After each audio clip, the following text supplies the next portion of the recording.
ఒకడు నార్త్ నుంచి వచ్చాడంటున్నాడు, ఇంకొకడు కాదంటున్నాడు. స్కెచ్ వేయడాలు, ప్లాన్ చేయడాలు జైల్లోనే జరుగుతాయి. లోపలేదో పెద్ద మ్యాటర్ జరుగుతుంది. జైలుకి వెళ్ళి వచ్చిన తర్వాత ఈ గజ మీకు గుర్తుకొచ్చాడా సార్? గజాతోనా? పిచ్చోళ్ళ మాట్లాడుకో. అడిగితే ఏంటి తప్పు? చెప్పిన నీకు అర్థం కాదు. అయినా వాడితో కలిసి పనిచేసే వాళ్ళ గురించి ఎవరా చెప్తాడు? ఆ రోజు మనం వాడితో పిల్లాడని సెంటిమెంట్గా మాట్లాడడం వల్ల హెల్ప్ చేశాడు. గజాను ఊరికి వెళ్ళి అడగడం కుదరదయా?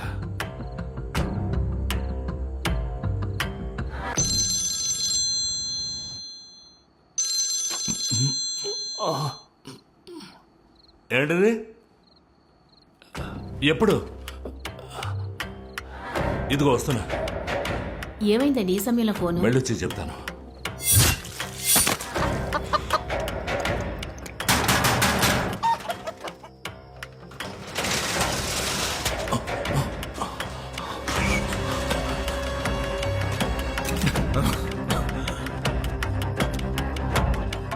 మీ వాడు భలే కామెడీ చేస్తున్నాడు సార్. గజ, వాడితో నేను మాట్లాడతాను. వాడు బిడ్డ దొరకలేదనే బాధలో ఇలా చేసుంటాడు. వాడు చిన్నపిల్లాడు. ఆడు చిన్నపిల్లడా? ముద్ర వేలు ఓకేనారా? అది మాత్రం ఇచ్చేయమని చెప్పు.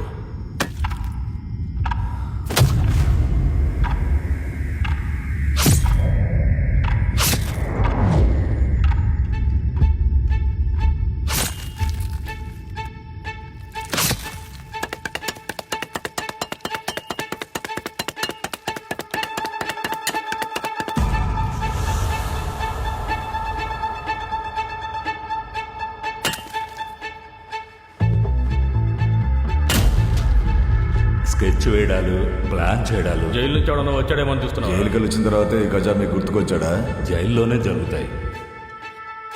లోపలేదో పెద్ద మ్యాటర్ జరుగుతుంది.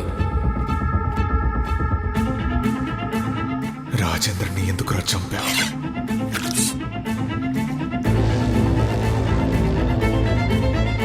రాజాని చంపినవాడిని కనిపెట్టమని అడిగితే ఊరికి బెదిరించి పంపిస్తారనుకున్నాను.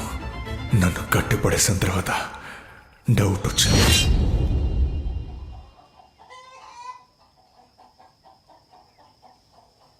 రాజేందర్ని చంపడానికి వచ్చిన వాడు వీడే.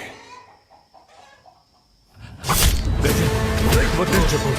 ఆపమని చెప్పయ్యా. గజ, వద్దని చెప్పయ్యా.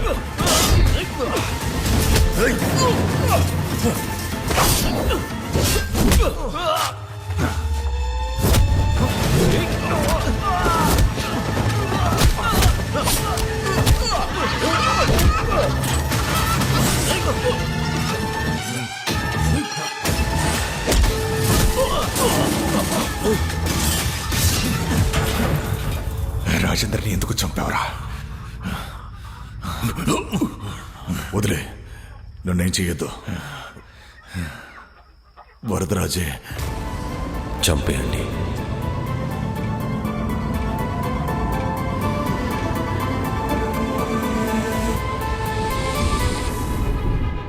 యాక్సిడెంట్ అయిన తర్వాత నాకు చాలాసేపు మాటలు రాలేదు. ఏంటి సార్ ఆలోచిస్తున్నారు? తప్పించుకున్నారు కదా. తప్పు చేసే వాళ్ళు ఎవరు తప్పించుకోలేరు రాజేంద్రన్. శిక్ష పడే కాలం కాస్త దూరం అవుతుంది. ప్లీజ్ తీయండి సార్. వద్దనకండి సార్. దీనికోసం మేము చేయలేదు. ఈ మంచి మనసు కోసమే సార్. ఒక బిడ్డ పుట్టదా అని మేము ఎంతో ఖర్చు పెట్టాం సార్. ఎన్నో గుళ్ళకు వెళ్ళి వేడుకున్నాం సార్. నాకు 2 ప్రాణాలు ఇచ్చారు సార్. మీరే సార్ మా దేవుడు. తీసుకోండి సార్, వద్దనకండి సార్.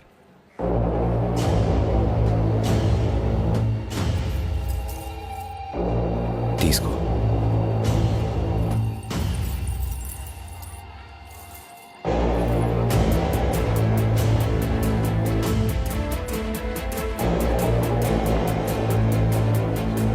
కేసీఎస్ సాఫ్ట్వేర్లో క్లౌడ్ ఆర్కిటెక్ట్గా పనిచేస్తున్నాను. ఇదొక గవర్నమెంట్ ఎయిడెడ్ హాస్పిటల్, చెన్నైలో ఉంది. హాస్పిటల్ అని డిజిటైజ్ చేయాలని సెంట్రల్ గవర్నమెంట్ స్టేట్ గవర్నమెంట్కి అనౌన్స్ చేసింది.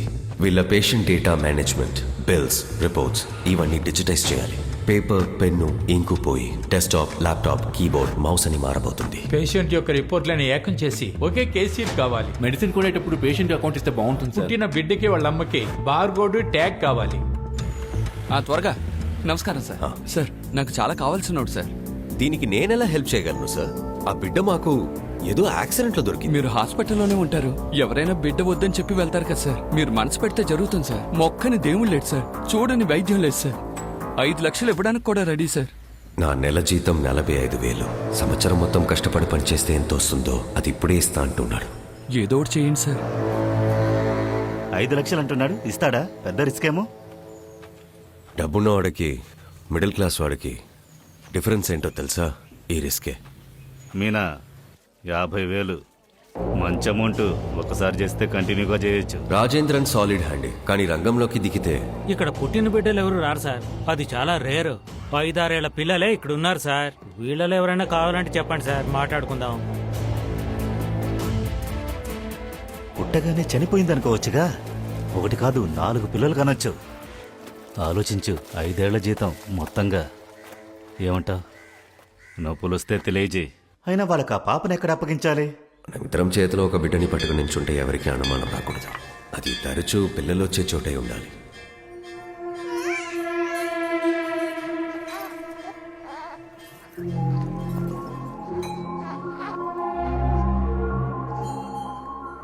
ఆ రోజు గుడిలో దేవుడు తర్వాత నా కాళ్ళకి దండం పెట్టారు. That was a nice hi. నీ దగ్గర డబ్బు లేకపోయినా, తిండి లేకపోయినా, వేసుకోవడానికి బట్ట లేకపోయినా ఒక్కడు అడుగుడు. కానీ పిల్లలు లేరంటే ఎప్పుడు విశేషం, ఎప్పుడు మంచి న్యూస్ చెప్తావు. ఎందుకు ఇంకా పుట్టలేదు? గుడికి వెళ్ళు, డాక్టర్ దగ్గరికి వెళ్ళు, ఆకుకూర తిను, ఈ పండు తిను అని ప్రెషర్ ప్రెషర్ ప్రెషర్. వాళ్ళ పెట్టే ప్రెషర్ వల్లే చాలా మంది పిల్లల్ని కంటున్నారు. మన ఊర్లో అది ఒకరి ఇష్టం, నిర్ణయమని కాకుండా అది ఒక వరంగాను, భాగ్యంగాను మార్చేశారు.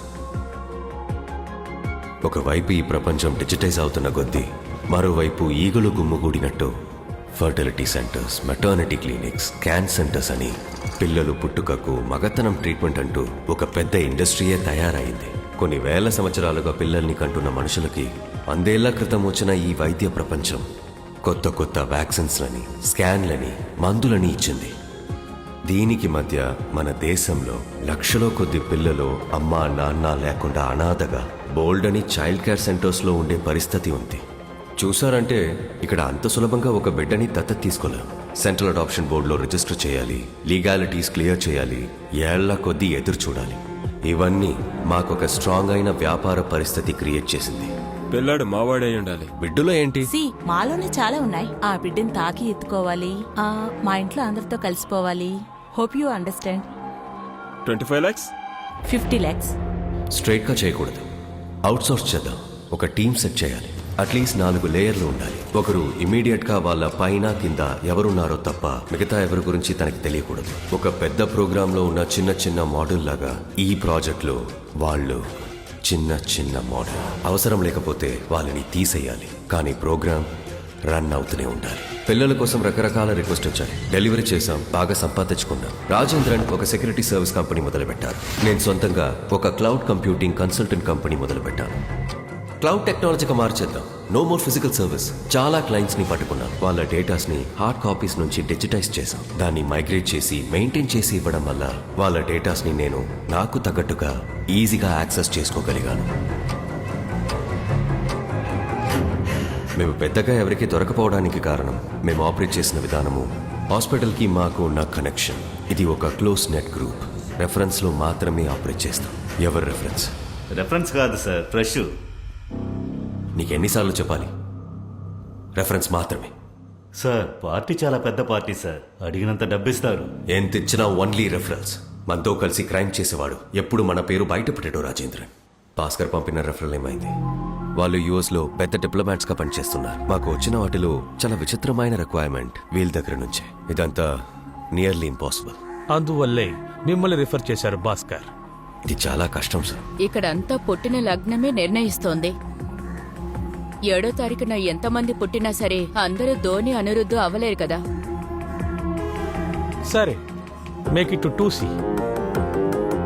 ప్లీజ్ ముగించేయండి. ట్రై చేస్తాను. మీరొక ఉయ్యాల్ని ఆ చెట్టుకు కట్టేసి స్వామిని వేడుకోండి. కడితే జరుగుతుందా? జరుగుతుందా అంటే ఎందుకు ఇన్ని fertility clinics, adoption, IVF, surrogate mother అన్ని? అంతా ఒక నమ్మకమే. ఒక శిశువు ఎప్పుడైతే గర్భంలో తయారవుతుందో 10 నెలల తర్వాత సరిగ్గా ఆ లగ్నమే మళ్ళీ ఆ బిడ్డ ఈ భూలోకంలో జన్మించినప్పుడు కూడా ఉంటుంది. అందులో ఎటువంటి మార్పు ఉండదు. ఇప్పుడు మీరు అడుగుతున్న లగ్నం జాతకంలో బిడ్డ కావాలి అంటే అది జూలై 15 ఉదయం 7:30 నుంచి 9లోగా పుట్టాలి. అయినా ఈ మధ్య టైం చూసుకొని బిడ్డల్ని కనడం నార్మల్ అయిపోయింది. ఆయన చెప్పింది నువ్వు నమ్ముతున్నావా? నమ్మితే డబ్బులు వస్తాయి. అయితే నేను నమ్ముతాను. 20కి పైగా హాస్పిటల్స్ కి నేను కన్సల్టెంట్. అక్కడ రిజిస్టర్ చేసిన పేషెంట్స్ మెడికల్స్ రికార్డ్స్ ని నేను ఫిల్టర్ చేసి